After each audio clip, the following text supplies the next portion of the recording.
raising the community goal. I'll be ranking all of the mainline Pokemon games, starting with Red and Blue. And yeah, we'll go through it, and I'll give you some reasonings why I'm ranking them, and all that good stuff. So I've been playing Pokemon since the beginning. I started with the Pokemon Red version back when I was like 7 years old or something. I got it from a Target. I remember that. Don't ask me how, but my dad took me to Target and we got Pokemon Red. So I'm going to be ranking them in order, but I'm going to start with the games that I haven't played. This is this NA rank here, not applicable. So let's go Pikachu and let's go Eevee. I haven't played. My thoughts on these games from what I've seen are they're okay. Some people really like them for shiny hunting because it was like catch combo-y stuff, and Eevee's cute and you could put a hat on it, so that's kind of cool. They were basically yellow remakes, and yeah, I don't know. I don't have too much of a thought on these games. I don't think they're particularly interesting, but I haven't played them, so I'm not going to rank them. Also, I haven't played Sword and Shield.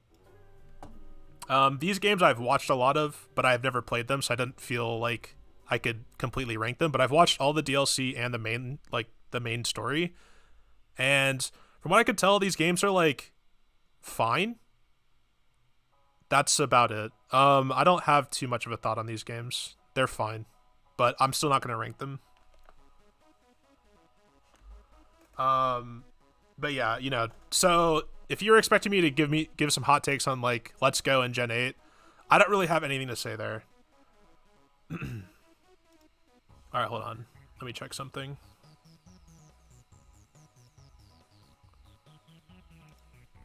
Okay. Let me minimize some of this stuff.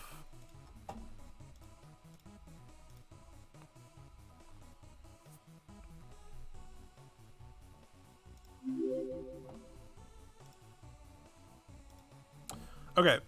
Yeah, thank you for the follow. Sorry about that. Okay, so yeah, I don't have like too much to say on this.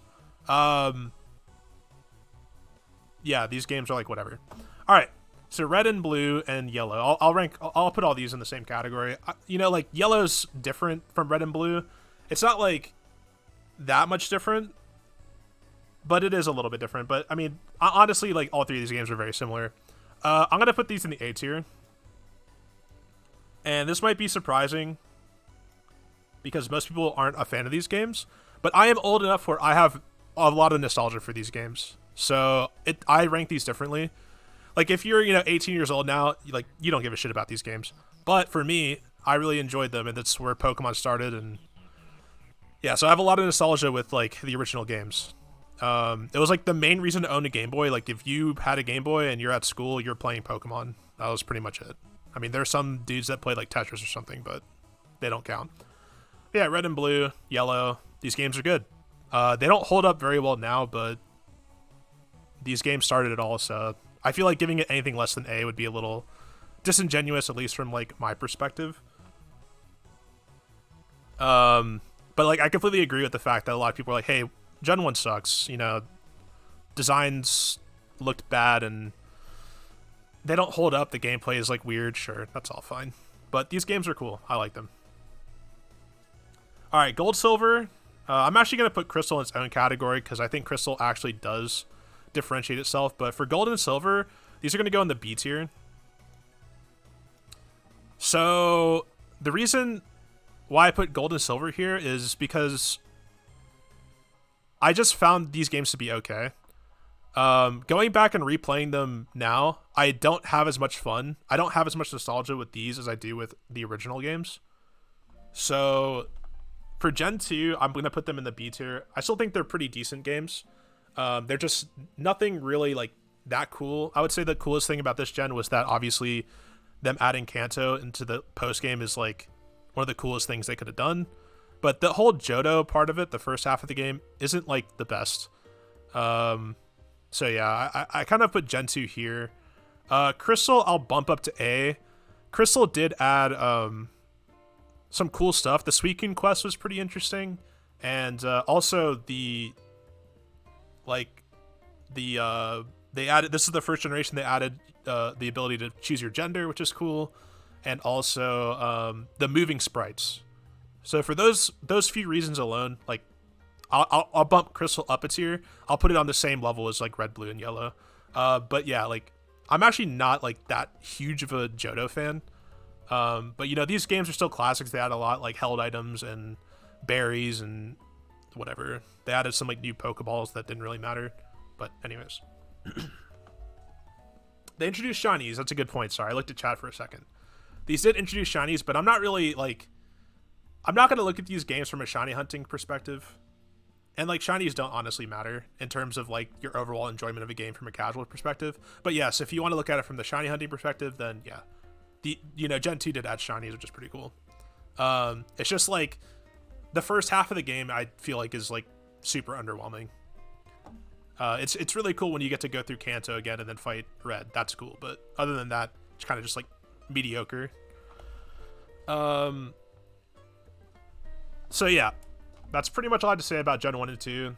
You know, classic games, but they get outshined a little bit later. Ruby and Sapphire are going in the A tier. I really like Hoenn. They added a lot for this series. They changed the way how Pokemon stats are generated. Also, note you can't transfer any Pokemon from previous gens to this one. Like, you could do that with Gen 1 into Gen 2, but Gen 1 and Gen 2 games, your Pokemon can't transfer to Gen 3. They kind of, like, cut it off. So this is kind of almost like a fresh start. The Pokemon designs in this generation are awesome. I really like them. The region is really cool. I like that it's a very varied region. Obviously, like, the water memes and all that stuff, but that aside, the legendaries are cool. The Pokemon designs are cool. Natures and abilities being added is really cool. Yeah, I don't know. These are really solid. I also really like the sprite and the art design of these games. They're really cool. I still think they hold up pretty well. Emerald is easy S tier. This is the best Pokemon game ever made. I mean, I don't really know what else there is to say. It's green, so that's pretty cool. Emerald is the best Pokemon game ever made. If you're looking at it from a shiny hunting perspective, it does have that like annoying RNG problem, but besides that, who cares? So much content in this game. If you really dig into the Battle Frontier, I mean, the end game is like massive. If you don't care about Battle Frontier, then maybe this isn't your favorite game. But as a kid, I really liked it. I mean, I don't know what else to say. I mean, Emerald is just, it's my favorite Pokemon game. I got it like right when it came out. Had a blast. I played this like probably this is the Pokemon game I probably played the second most besides Diamond and Pearl. But yeah, I don't know. Is there really anything else to say about it? No, it's just S tier. Easy. No one should disagree with this. This is the best GBA Pokemon game.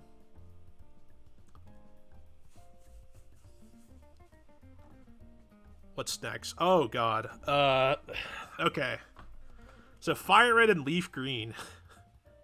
Are we already here? FireRed, LeafGreen. Okay. So FireRed and LeafGreen.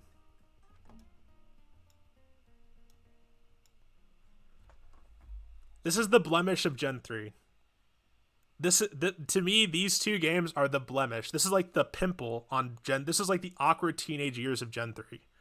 I know I'm gonna get a lot of hate for this, but FireRed and LeafGreen suck. They're not fun to play through. They didn't really add anything. They didn't make the original games like better. I mean, they're like in Gen 3, so they're a little updated, but like the Sevi Islands were like fine, but that's pretty much it. The way to get the national decks is annoying. On a very nitpicky note, I hate the way repels work in this game, but if you watch my shiny hunting streams, then you kind of know why I feel that way. The music sounds terrible.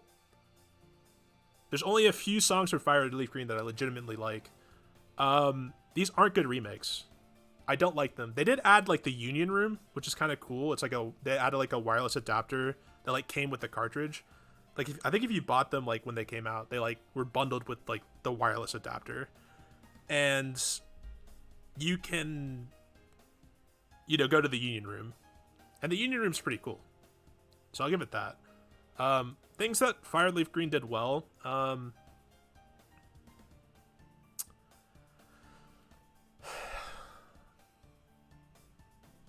I don't know, nothing. I mean, I guess you could say like the shiny border and the summary screens are the coolest thing. Maybe that's the best thing they did. I honestly don't like these games very much, and I played them when they came out. I'm so glad that Gen 3 ended with Emerald because, Jesus. Anyways, I know chat. I'm not really looking at chat right now, but I can already tell they're malding, so that's pretty good. All right, Diamond and Pearl. Diamond and Pearl are B tier games. I love Sinnoh, and when these games came out, I dumped the most hours into Diamond and Pearl than any other Pokemon game because I played competitive back then. There's actually some videos on YouTube that if you want to look up, you can watch me play, all the way from like 2007. But yeah, I really like Diamond and Pearl. I think that looking back on it and replaying it now, Diamond and Pearl definitely has a lot of shortcomings. In terms of the way they feel to play, they're just a little clunky. They're the first Pokemon games of the DS era, and it kind of shows. I mean, you look at the difference between... a ranking list. Toss them all in the trash and get with Digimon loser. Thank you for the sub. I'm going to turn off alerts, but thank you for the sub, Phantom. Sorry, I forgot to do that. Hold on, let me give you a second. Alerts, we'll turn those off. All right, cool. Okay, so what was I saying? Oh yeah, so like this is like the first DS Pokemon era. Like these were the games that started the DS Pokemon era, and if you look at like this compared to like Black and White 2, like the difference is like astounding. Like in terms of environments, like trainer design, Pokemon design, like the look of the battles, the feel of the game, it's like it's not even close. I mean, Black and White 2 blow it out of the water. But Sinnoh is still a really good region. The best music in the series, in my opinion. The box legendaries are like fine. I don't really care that much about Dialga and Palkia. Lake Spirits on the same way, they're whatever. But just the feel of the game and the progression and like battling Cynthia, you know, it gets a B tier rating for me. Platinum is S tier. Platinum pretty much fixed all my issues with Diamond and Pearl and added a bunch more stuff. I love Platinum. Platinum is pretty close to Emerald in my opinion. It's like if there was like an A+ tier, I'd probably put Platinum there, but I'm gonna keep it simple and I'll put it in the S tier with Emerald. Platinum is great, fantastic game. There's really not much to complain about with Platinum. It really did fix everything from the Diamond and Pearl standpoint. So yeah, I don't know, it's good. HeartGold and SoulSilver.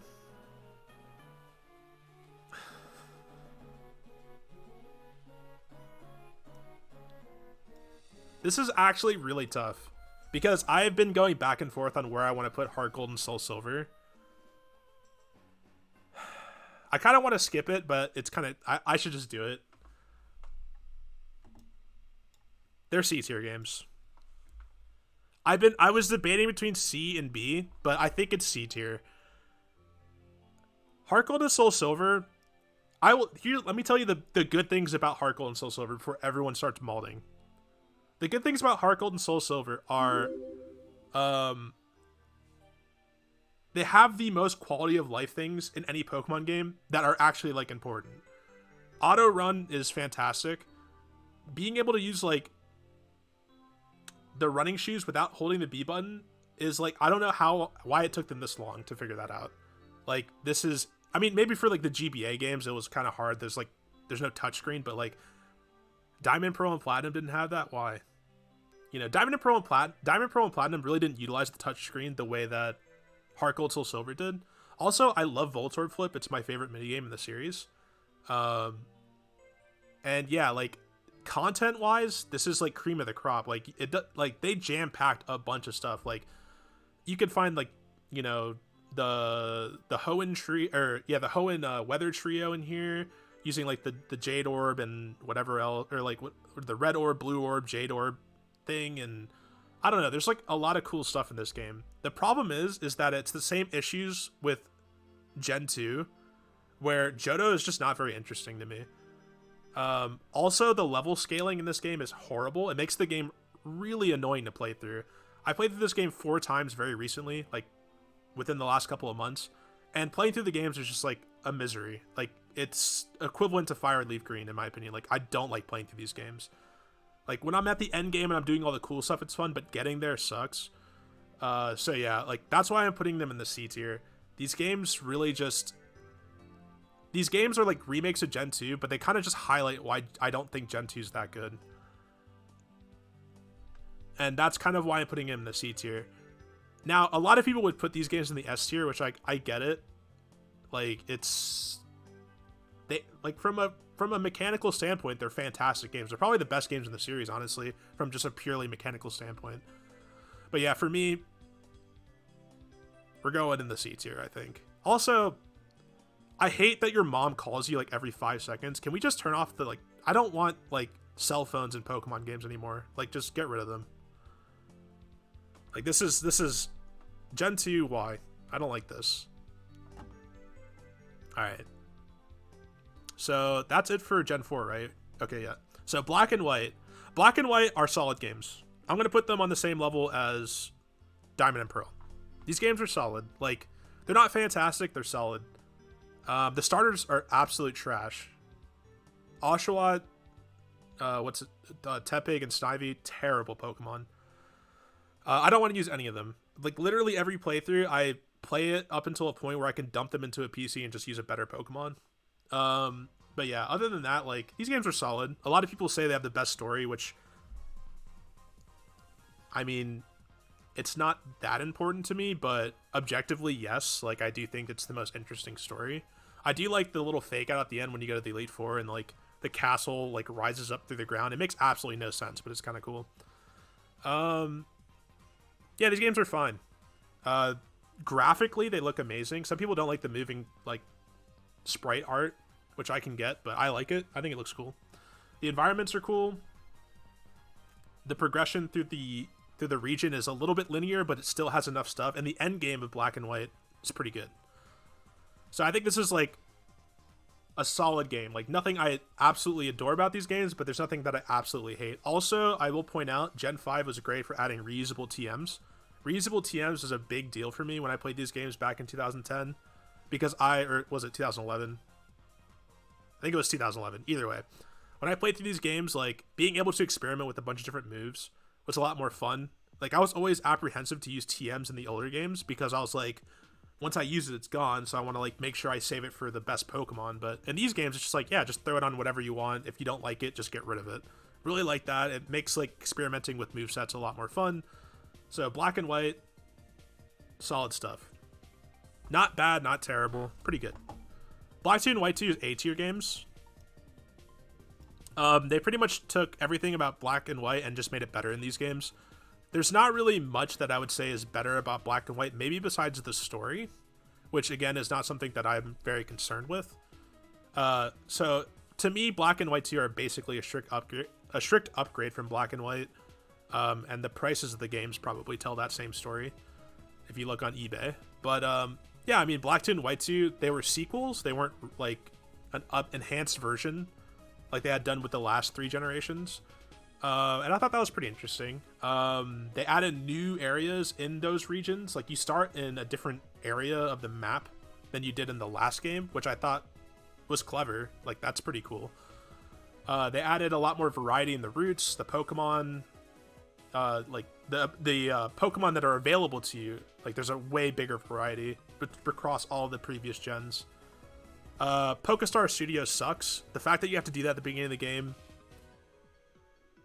is what's keeping this from being like S tier in my opinion. But the end game for Black and White 2 is fantastic. One of the best end games ever. I really like playing through Black 2 and White 2. I played through Black 2 and White 2 like 3 times in the last like year, and I had fun each playthrough. Like, these games are fun to play, so they get A tier. They're not S tier because they just don't hit the same as these 2 games, so I don't feel comfortable putting in the S tier. But like, they're pretty close. They're definitely between A and S. All right. Now we're going to get into the shit. I'm excited for this one. I'm excited for this. Okay. So, X and Y. These games are trash. I hate these games. I played through it one time last year. It sucks. I never want to play X and Y again. The music is like the most underwhelming in the series. The hub world town is that big circle city that you can't find anywhere. You have to use the taxi and pay for it because I can't find where anything is. Everything looks exactly the same. There's like not that many new Pokemon, and all of them are so not memorable to me. Like I can't even think of half their names. And these games have been out for like 7 years. The box legendaries are trash. Like Yveltal and Deer, like I don't care. There's nothing about these games that I really enjoyed.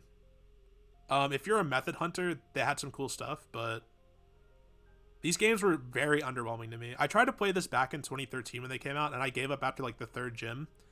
And when I went back and played it 6 years later, last year, I had to push myself to get through it. I was very bored. Also, the EXP share being a toggleable key item started in this generation, which I absolutely hate. So yeah, X and Y suck. I don't know what else to say. I actually think I like FireRed and LeafGreen better. It hurts to say it, but I might like FireRed and LeafGreen better than X and Y. Oh yeah, I looked at chat for a second. I should talk about the starters. I'll go back and do the starters, but the starters in these games are also terrible. Okay, so disclaimer for Omega Ruby and Alpha Sapphire. I haven't beat these games yet. I got to the Elite Four. I did the Primal, I captured Primal whatever. So I haven't got to the Delta episode. So these ones aren't going to be true rankings. I tried to finish them as fast as I can, but you know, like I was busy these last couple of days. So I didn't have time to like fully play through them. But from what I have played, these might be ranked higher. I'm going to put these in the C tier. Possibly B tier. I actually have been like, you know what, I'm going to put these in the B tier. I enjoyed playing through this over the last 2 days more than I enjoyed playing HeartGold and SoulSilver. I'm going to put Omega Ruby in the B tier. Like, these games aren't that bad. Like, I was really ragging on them. Like, these were like C, D tier games for me, but over the last couple of days, I've kind of warmed up to it. I still don't like the fact that, like, after you beat the 5th gym and get Surf, like, Steven will hop down and then just hop on a Latios appears out of nowhere, or Latios, flies you to, like, Southern Island, and then he just, like, gives you a Latios for free. It's like a level 30 Latios. He's just like, here, nickname it, it's yours. It's like the most anticlimactic legendary, like, I mean, they made an area for it, I guess, and it's like part of the story, but it's like the most anticlimactic way to get a legendary I've ever seen in a video game. But other than that, I've actually been enjoying this. I also think the environments in this game look really nice. The character models look like shit, but that's Gen 6. The music is also really good. I like what they did, the reimagining of the Hoenn music. I think the original Hoenn music's still better, but I do like their takes on this. So between like the music, the gameplay being way better than X and Y, and yeah, you know, like Hoenn's obviously cooler. So I'm gonna put these in the B tier. Maybe if the Delta episode like sucks ass, I'll move them down to C tier. But from what I played, I'm gonna put these in the B tier. All right, Sun and Moon. This one didn't take me that long to figure out. These are like very C tier games. Sun and Moon is, the first playthrough is fine. The second playthrough is miserable. So I do enjoy the music in these games. The starters are great. Like I do like Popplio, Litten, and Rowlet. Rowlet being my favorite. It's just the problem is they jam too much story and it sucks. And the cutscenes are like unbearable. And the islands are very linear, and the Rotom Dex kind of sucks. But I do like some of the things they did here. Especially with the removal of gym badges. I actually like that. I did like the island challenges a lot. I thought they were pretty interesting. I had fun doing them. The totem Pokemon were like fine. They're kind of like your gym battles, or like gym leader battles at the end. They're interesting. And then you also had your like normal gym battles with like the Kahuna or whatever at the end of each island. So, I mean, these games are cool. I'm also from Hawaii, so I have a huge attachment to the region. Just like the Hawaiian themed Pokemon games I wish were better, but they're not like completely terrible. I would say they're below average, but they're not like trash can, you know? Solgaleo Lunala is fine. Ultra Beasts are pretty cool. The Pokemon designs in Alola are fine. I like the Alolan forms. Yeah, so I mean, C tier. There's some good stuff to say about Sun and Moon. Not that much, but there are some good stuff. Like, it's not the worst Pokemon games. Ultra Sun and Ultra Moon, on the other hand, are a complete waste of time, space, energy, and money. These games are absolute dumpster. There is absolutely no reason these games should have ever been made, and the fact that they were made is an insult. Honestly, I actually might put Sun and Moon a little bit higher if these games didn't exist. The fact that these games exist makes Gen 7 just as a whole just complete trash. Like, if they just like didn't make these games, I might actually put Sun and Moon in the B tier. Like, they might actually go up a tier. But Ultra Sun Ultra Moon is so bad that it pulls it down. This shit is garbage, dude. Like, what were they thinking with this? I mean, a lot of people have problems with these games, so it's like, I'm not saying anything like super bold here, but these are like absolute trash can tier games. I'd put these in the garbage can if I can. What did they add? They added like some really stupid story about like ultra space people that came through the wormholes and like give you like a Poipole or something. And then like Necrozma fuses, so it's like the same thing as Black and White but way worse. And the game is exactly the same, like the layout and everything. These games suck. They're really, really bad. And also, I don't know why the person who made this put the Japanese versions of Red, Blue, and Green. I'll just put them over here just so that everything's here. I mean, I don't know. If there is a difference, then I don't know what it is. I've never played them. But yeah, I think this is my tier list. Overall, I think it's just going to be these 4 games. HeartGold, SoulSilver, Fire, and LeafGreen that are going to surprise people. I think everything else is like pretty normal. Maybe the placement of Omega Ruby, Alpha Sapphire being in the B tier might surprise some people. But you know, the Hoenn region is just so good that even when you make a worse version of it, it's still pretty good. That's kind of my logic of Omega Ruby and Alpha Sapphire. But yeah, that's pretty much it. If I'm going to go, I'll go back and talk about the starters just for a quick second before I end the video. But for Gen 1, starters are fantastic. You know, Squirtle, Bulbasaur, Charizard, or Charmander, classic Pokemon, love them. Gen 2, pretty like mediocre. Totodile and Cyndaquil are pretty cool. That's about it though. I don't have. Yeah, these ones are really mediocre. Ruby and Sapphire, I think, have the best starter trio. I love all of them equally, and all their shinies look pretty cool too. For Diamond and Pearl, these ones are like above average, but like worse than Gen 3. I like Turtwig and Chimchar, but Piplup is kind of like whatever to me, which is kind of surprising because that's my profile picture. Gen 5 had the worst starters ever. Gen 5 stars are trash, but I think I talked about that. Gen 6, these stars are also trash. I like Fennekin, and Greninja's kind of cool, but that's pretty much it. Chestnut's terrible. The entire Chestnut line could not exist, and I'd be happy. And then Sun and Moon had like pretty decent, like above average. I didn't have a problem with any of them, really. I mean, Incineroar's kind of whatever, but the other 2 are good. So yeah. Anyways, this is my tier list. Thanks for watching. And yeah, that's it.